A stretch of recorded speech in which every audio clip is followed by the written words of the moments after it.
First page है वो start करते हैं। तो पारिक शुरू करने से पहले या फिर कोई भी नया काम शुरू करने से पहले हम लोग भगवान श्री गणेश की प्रार्थना करते हैं, तो हम वही प्रार्थना आज करेंगे। वक्रतुंड महाकाय सूर्यकोटि समप्रभ निर्विघ्नं कुरु मे देव सर्वकार्येषु सर्वदा। रागादिरोगान सततानुसत्तान अशेष काय प्रस्थान शेषान सुखमो आरती दान जगाने यो पूर्वद्याय नमोस्तु तस्मै। तो पारिक यहाँ पर आप सभी देख रहे हो तुलनात्मक अध्ययन, जिसको हम कंपेरेटिव स्टडी कर कहते हैं। तो डॉक्टर गोविंद पारिक जी ने ये बुक लिखी है और यहाँ पर उन्होंने काफी अच्छा एक कंपेरेटिव स्टडी का एग्जांपल दिया है कि किस तरह से हम अलग अलग संहिताओं में जो चीजें हैं, चरक में, सुश्रुत संहिता में, अष्टांग हृदय में, उसका कंपैरिजन करके कैसे हमें उसको समझना है और याद रखना है, जो कि एग्जाम में बार बार पूछे जाते हैं। तो सबसे पहले आप यहाँ पर चरक सूत्र एक का एक वर्ड देख रहे हो जिसमें लिखा है त्रिसूत्र। त्रिसूत्र को ही आप देखोगे त्रिस्कंध भी बोला जाता है। नीचे आप देख सकते हो त्रिस्कंध भी लिखा है, दोनों चीजें एक ही है, हेतु लिंग और औसत, है ना।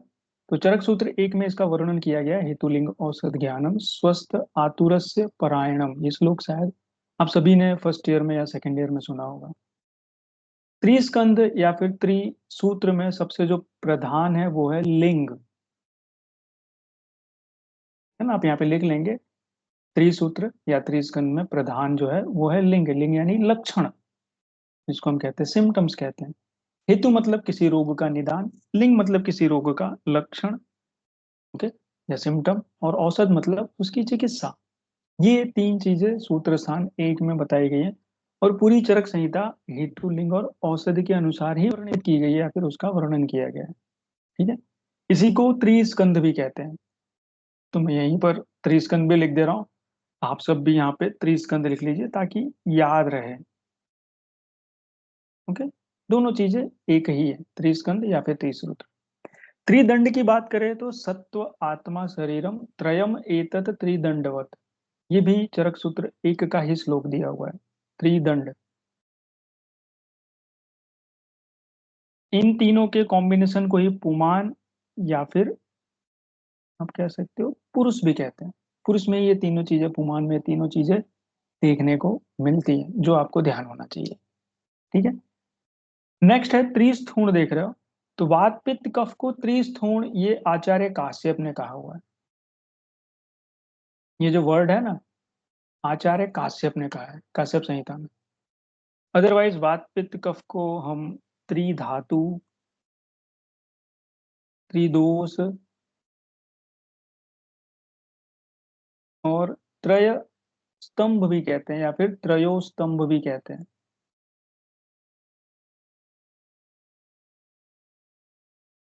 है ना।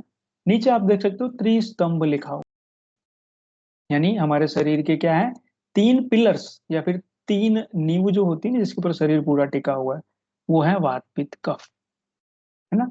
त्रिधातु भी कहते हैं इसे, त्रिदोष भी कहते हैं, और त्रय स्तंभ या फिर त्रिस्तंभ भी कहा जाता है किसे, वात पित्त कफ को। जबकि त्रिस्थूण आचार्य काश्यप ने कहा हुआ है।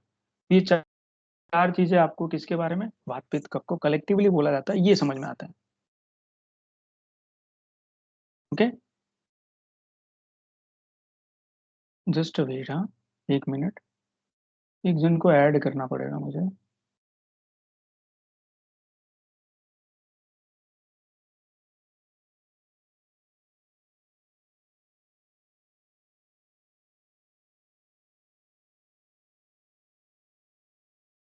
Okay, let's continue. आगे हम आते हैं त्रय उपस्तंभ की बात करें। अभी हमने त्रय स्तंभ की बात की, अब त्रय उपस्तंभ की बात कर रहे हैं। तो यहाँ पे आचार्य चरक लिखना, और आचार्य चरक ने त्रय उपस्तंभ में निद्रा नहीं बोला है, ठीक है। निद्रा कट करके यहाँ पर स्वप्न लिख लेना। क्या लिखना है, स्वप्न। तो आपको ध्यान देना है, आहार स्वप्न और आचार्य चरक ने ब्रह्मचर्य बोला।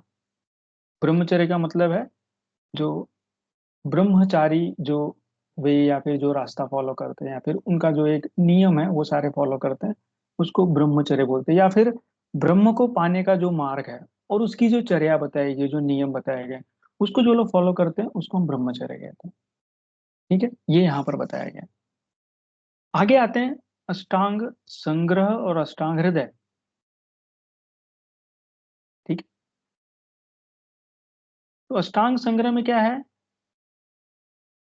आहार, स्वप्न, ये दोनों एक जैसा बताया, लेकिन उन्होंने जो नया बताया वो है अब्रह्मचर्य, है ना। अष्टांग संग्रह जो वो कलयुग में हुए, तो लोग कहाँ ही लोग ब्रह्म की जो यात्रा है या फिर ब्रह्म के मार्ग को फॉलो करेंगे। अब ब्रह्मचर्य हो गए सबके सब। अष्टांग हृदय ने आगे जाके थोड़ा सा बताया, आहार, शयन, शयन मतलब लेटे रहो, पड़े रहो सोफे पे, बिस्तर पे, और इन्होंने भी अब्रह्मचर्य ही बोला है। बस स्वप्न की जगह इन्होंने शयन बोल दिया, यही डिफरेंस है। अष्टांग हृदय ने क्या बता दिया? शयन यानी आहार, शयन और अब्रह्मचर्य, जबकि संग्रह ने आचार्य चरक की तरह ही बताया, लेकिन सिर्फ ब्रह्मचर्य की जगह अब्रह्मचर्य बोल दिया। ये आपको ध्यान रखना रहेगा एग्जाम पॉइंट ऑफ व्यू से। ठीक है, ये चीजें पूछी गई हैं एग्जाम में कई बार, तो इसको आपको ध्यान रखना पड़ेगा। नीचे आते हैं त्रिस्कंद, इसके बारे में हमने बात की, हेतु, लिंग और औसत, है ना। ये आप देख सकते हो, स्कंद त्रय देख सकते हो, हेतु, दोष और द्रव्य की बात की है ना। तो ये हमें याद रखना है, स्कंद द्रव्य थोड़ा सा नया है, इसको आप सभी रट लेना, हेतु, दोष, द्रव्य। ठीक है,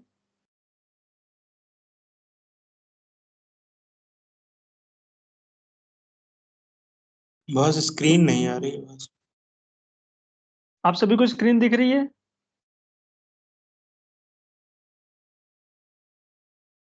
नहीं यस दिख रही सर। बस। किसी को नहीं दिख रही है?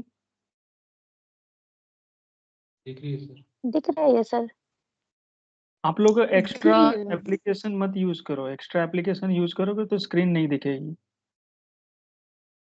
तो बाकी सबको क्योंकि स्क्रीन दिखाई दे रही है, so that I will request you not to use any other application, है ना। तो ये हमने देखा, ये याद रखना, स्कंद त्रय में क्या है, हेतु, दोष और द्रव्य है,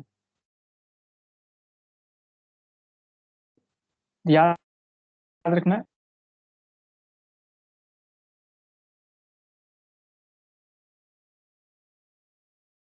आगे आते हैं, हम धूमपान के बारे में बात करते हैं थोड़ा सा। धूमपान ये दिनचर्या में वर्णन किया गया है, आप सभी जानते हो। आचार्य चरक के जो धूमपान है तीन है, आचार्य सुश्रुत के पांच, प्लस व्रण धूपन है, यहीं पे लिख लेना प्लस करके, व्रण धूपन, छह नहीं बोले उन्होंने, पांच प्लस वर्ण धूपन बोला, ऐसा श्लोक में भी लिखा हुआ है, तो इसको ऐसे ही याद रखना। आचार सारंग के छह बताए गए हैं। प्रायोगिक धूमपान आचार्य चरक के देखोगे तो क्या है, यहाँ पर इन्होंने बोला 36 अंगुल लेंथ है ये धूम नेत्र का प्रमाण। तो अंगुल को हम इस सिंबल से दर्शाते हैं, स्नेहिक 32 अंगुल, वैरचनिक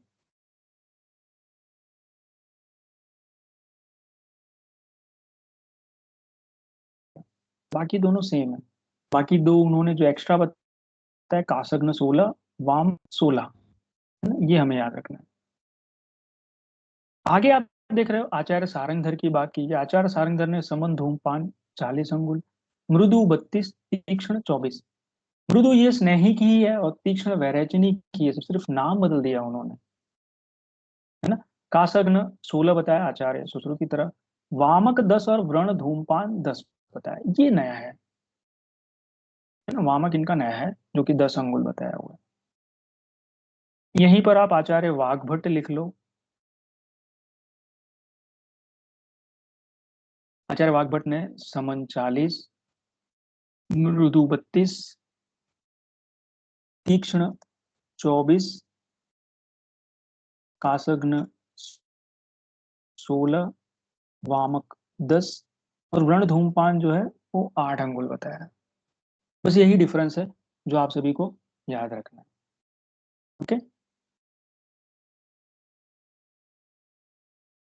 तो यहाँ पे है ना, हमें थोड़ा सा एक चीज मैं आपको बताता हूँ जो एग्जाम पॉइंट ऑफ व्यू से याद रखनी है। अष्टांग हृदय की अगर मैं बात करूँ तो आप लोग लिख लो, समन, मृदु और तीक्ष्ण, क्योंकि ये आया हुआ है। समन कितना हमने देखा, 40 अंगुल हो गया, और तीक्ष्ण 24 अंगुल। लेंथ है, ये क्या है? धूम नेत्र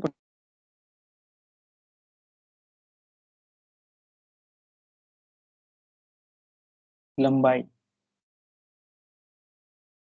अंगुल में। ओके, अष्टांग हृदय। नीचे आप देख रहे हो, यहीं पे आप ऐड कर सकते हो व्रण धूमपान, सॉरी व्रण धूपन। ये इन्होंने आचार्य सुश्रुत ने 8 अंगुल बताई है।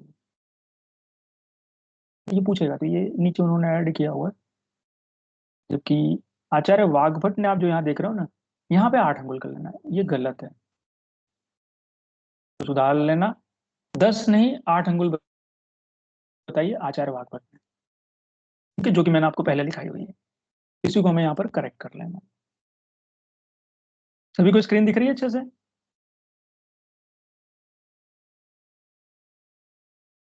दिख रही है बस। ओके, आगे देखते हैं। प्रायोगिक धूमपान के काल की बात की जा रही है, तो आचार्य चरक प्रायोगिक धूमपान के 8 काल होते हैं। ठीक है, प्रायोगिक धूमपान के 8 काल हैं, ये हमें याद रखना है। यहाँ पे एक निद्रा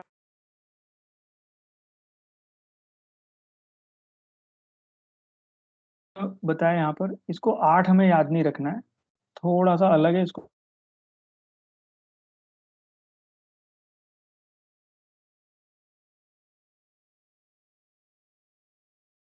ठीक है, प्रायोगिक 8 है, मृदु 11 और तीक्ष्ण 8, टोटल आप करोगे 24 निकल जाएगा आंसर। तो हम इसको ऐसे भी लिख सकते हैं, वैरेचनिक, स्नेहिक और प्रायोगिक 5, 11, 8। वैरेचनिक मतलब तीक्ष्ण हो गया, है ना। वी लिखने का मतलब मेरा है वैरेचनिक, जिसको हम तीक्ष्ण कहते हैं। स्नेहिक मतलब आपका मृदु हो गया, जो कि आप सभी जान रहे हो। और पी फॉर प्रायोगिक हो गया, मैं यहाँ पे पी लिख दे रहा हूँ। हाँ, मृदु के आगे स्नेहिक और तीक्ष्ण के आगे वैरेचनिक, तो ये आपको आसानी से याद रहेगा, क्योंकि इस तरह से भी क्वेश्चन है ना आए हुए हैं एग्जाम में, ऐसा लिखा हुआ है, तो इसको हम 5, 11, 8 भी याद रखें। आचार्य सुश्रुत देखते हैं, ये यहाँ पे थोड़ा सा नया मिलेगा आपको। ठीक है, तो आचार्य सुश्रुत में देखो, आप देख रहे हो यहाँ पर क्या लिखा है। सबसे पहले एक लाइन हम लिख लेते हैं। इन्होंने क्या किया, स्नान में प्रायोगिक और वैरेचनिक दोनों बोला हुआ है, देखो, स्नान में प्रायोगिक भी है और स्नान में वैरेचनिक भी है, ये क्वेश्चन आया हुआ है। तो आचार्य सुश्रुत, स्नान के बाद आपको प्रायोगिक वैरेचनिक धूमपान का निर्देश है।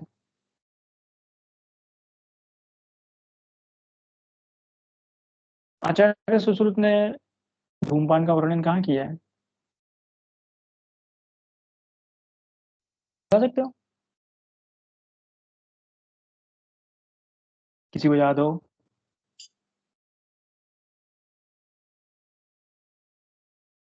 वुमन में सर। हम्म? अच्छा चलो, स्थान बताओ। सूत्र स्थान, निदान स्थान, चिकित्सा स्थान, उत्तर तंत्र, कल्प स्थान।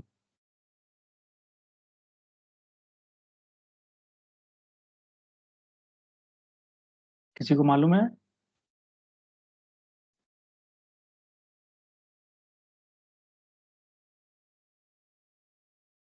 नहीं, चिकित्सा स्थान में वर्णन है।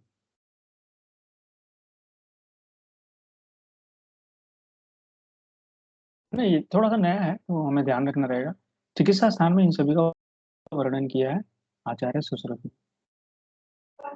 तो आप सभी ने देखा प्रायोगिक का यूज कहाँ कहाँ करना है, तो 4 बार प्रायोगिक है, 5 बार स्नेहिक और वैरेचनिक 3 बार, तो हम इसको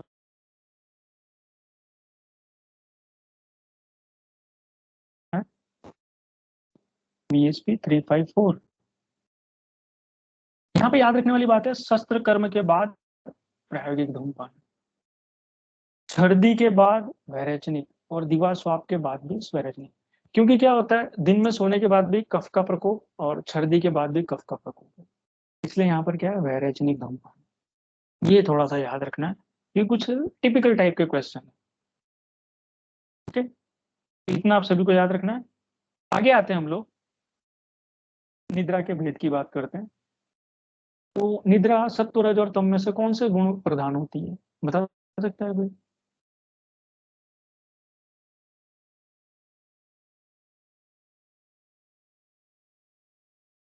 निद्रा कफोतम। सत्व, बिल्कुल सही, तम गुण प्रधान होती है ना। निद्रा क्या है, तम गुण प्रधान है या फिर तमो गुण प्रधान।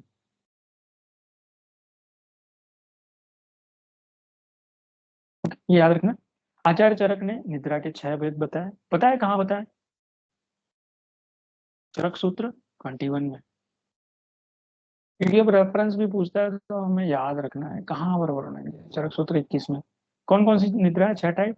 तमोभवा, श्लेषु समुद्भवा, मन शरीर श्रम संभवा। ठीक है। आचार्य वाग्भट ने भी यही बताया। उन्होंने क्या किया, मन और शरीर को अलग करके 7 बना लिया है, 6 ही आचार्य चरक के अनुसार, लेकिन आचार्य वाग्भट ने आप देखोगे इन दोनों को अलग अलग कर लिया और बन गए 7। तो 6 + 1 7 हो गया ना, मन और शरीर को अलग कर लो। आगे आगंतुकी, व्याधि अनुवर्तनी और रात्रि स्वभाव प्रभाव, ये निद्रा के बाद बताया, भेद बताया हुआ आचार्य चरक 6। आचार्य सुश्रुत ने निद्रा के 3 भेद बताए उन्होंने, वैष्णवी, वैकारिकी और तामसी। ये स्वाभाविक नहीं है, ये गलत लिखा हुआ है। वैष्णवी सही है, आप उसको लिख लेना, जो आपकी बुक में लिखा है ना वो करेक्ट है। सुश्रुत संहिता में निद्रा का वर्णन सुश्रुत शारीर 4 गर्भ व्याकरण में किया गया। अध्याय का नाम है गर्भ व्याकरण शारीर। अब ये क्वेश्चन हो सकता है पूछे जाए एग्जाम में कि भाई निम्न में से सारे स्थान के 4 अध्याय दे देगा, पूछेगा भाई किस अध्याय में आचार्य सुश्रुत संहिता में निम्न में से किस अध्याय में निद्रा का वर्णन है, पूछ सकते हैं। तो टोटल निद्रा के 3 भेद किया आचार्य सुश्रुत ने, शारीर 4 गर्भ व्याकरण में, वैष्णवी, वैकारिकी, तामसी। और आचार्य सुश्रुत ने पता है निद्रा को पापमा बोला है।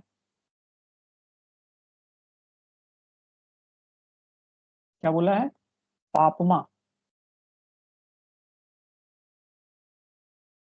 ऐसा वर्ड है। आप जब पढ़ोगे ना शारीर 4 तो वहां पे ये वर्ड लिखा हुआ है। ठीक है। डल्हण की निद्रा 6 चरक के अनुसार, जो चरक ने बताया ना वही इन्होंने भी 6 भेद बताया। नॉर्मली हम लोग डल्हण को आचार्य सुश्रुत संहिता का टीकाकार, आचार्य डल्हण ने सुश्रुत संहिता पे कौन सी टीका लिखी है, बता सकता है कोई?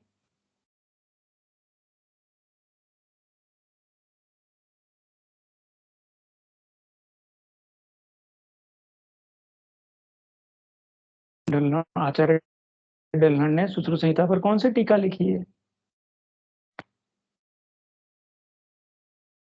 आप लोग मैसेज भी कर सकते हो ग्रुप में।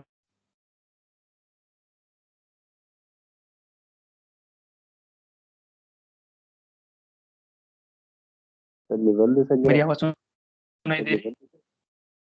बिल्कुल बिल्कुल सही, निबंध संग्रह का, बिल्कुल सही बिल्कुल सही। निबंध संग्रह नाम की टीका लिखी हुई सुश्रुत संहिता पर आचार्य डल्हण है। ठीक है, एक सिंपल सा क्वेश्चन आप सभी जान रहे हो। दधि के भेद की बात करते हैं। ठीक है, और हाँ इसमें एक लिख लेना, आचार्य सारंगधर की निद्रा 1 है। आचार्य सारंगधर निद्रा के 1 भेद। ठीक है, ठीक है। नेक्स्ट आते हैं हम लोग दधि यानी कर्ड, कर्ड की बात कर रहे हैं। दही के भेद यहाँ पर लिखे, आचार्य सुश्रुत ने 3 और 7 दोनों बताए। भाव प्रकाश के 5 है, वो 5 भेद है ना, नाम पता होना चाहिए, नाम लिख लो। घोल, मथित,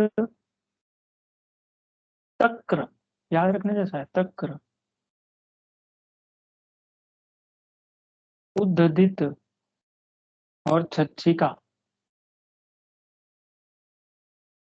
ये 5 दधी के भेद आचार्य भाव प्रकाश ने बताया हो। अब आते हैं हम लोग नेक्स्ट अधारणीय वेग। अधारणीय वेग मतलब जिसका धारण नहीं करना चाहिए। तो आचार्य चरक ने 13 प्रकार के अधारणीय वेग का वर्णन सूत्र स्थान के 7वें अध्याय में किया, जिसका नाम है न वेगान धारणी अध्याय।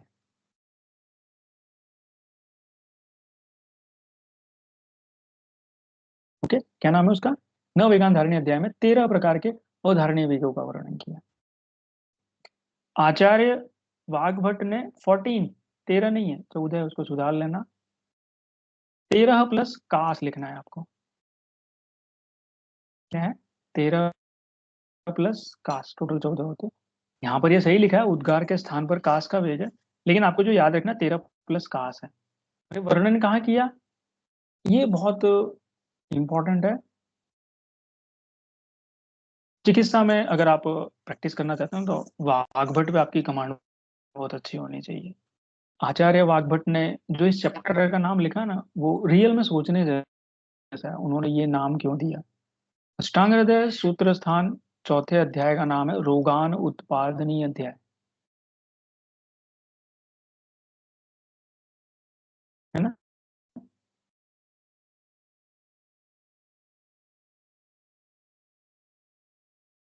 मिनट,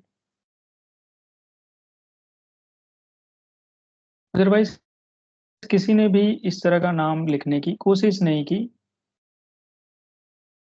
जो आचार्य वाग्भट ने लिखा। मतलब रोग को उत्पन्न करने वाला कौन है? वेग धारण। उन्होंने इसको नाम दिया रोगान उत्पादनी अध्याय। बहुत ही विचित्र, या फिर आप कह सकते हो कि आपका ध्यान खींचे ऐसा नाम है, अट्रैक्टिव नाम जिसको हम कहते हैं। क्योंकि आप देखो आजकल बहुत सारे वेग धारण करने से बहुत सारी व्याधियां हो रही हैं। हम लोग फर्दर बात करेंगे, लेकिन ये नाम याद रखना है कहाँ पे वर्णन है, चैप्टर का नाम क्या है। मुझे लगता है ये क्वेश्चन अब एग्जाम में बार बार पूछे जाएंगे।